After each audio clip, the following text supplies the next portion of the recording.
গেছি আমার নিজস্ব জায়গা, আমার বাসার কাছে কেউ নেই, আমার রাস্তাঘাট সব বন্ধ করে দিছে। আমি 10 মাসের কাছে বিচার চাই, আমার চলার মতো কোনো রাস্তাঘাট কিছু নেই। আজকে যে মাপামাপি হচ্ছে, আমি 10 মাসের কাছে বিচার চাই, আমার রাস্তা চাই। আমি রাস্তা আজ 10 বছর হাতে বন্ধ, এরকম আমার কোনো পাশ দিয়ে বাড়ি ঢোকার কোনো বুদ্ধি নেই। আমার এদের অত্যাচারে আমি বাড়ি ছাড়ি গেছি, ওই ছাত্তারের বেটার অত্যাচারে বাড়ি থাকির পারি নেই। আমি বাড়ি আমার সেই সৈপুরে যে আমাকে থাকতে হচ্ছে, সব সময় লাঠি ঠেঙ্গা ধরি, পিটাপিটি করে, গাছ গাছালি যা কিছু সব আমার ভাঙ্গি তুচনাচ করে, এরা ইনকে অত্যাচার করে আমার সাথে। আমি অসহায় হয়ে গেছি, আমার কাছে কেউ নেই, আমি একাই।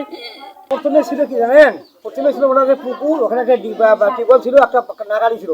তারপরে এই যে মানুষ হাঁটার জন্য ওইখান দিয়ে এখন ওই পাড়া মাথা, ওই পাড়া মাথা পর্যন্ত রাস্তা যাওয়ার রাস্তা ছিল। তারপরে ওইটা শুনলাম যে ওনার শ্বশুরের কাছে, ওনার শ্বশুরের কাছে বিক্রি করছে, ওরা বাড়ি করছে রাস্তার জন্য। কারণ আমার যে শ্বশুর বলছে কি গন্ডগোল লাগিয়ে কিছুদিন বন্ধ থাকেন। তারপরে রশিদ চেয়ারম্যান আসিয়া মীমাংসা করিয়া ওখানে আবার হিরিং বোর্ড রাখি দিল, হিরিং বোর্ড রাস্তা ছিল। এখন তো হিরিং বোর্ডও নেই, রাস্তাও নেই, কিছু নেই, এখন এই অবস্থা।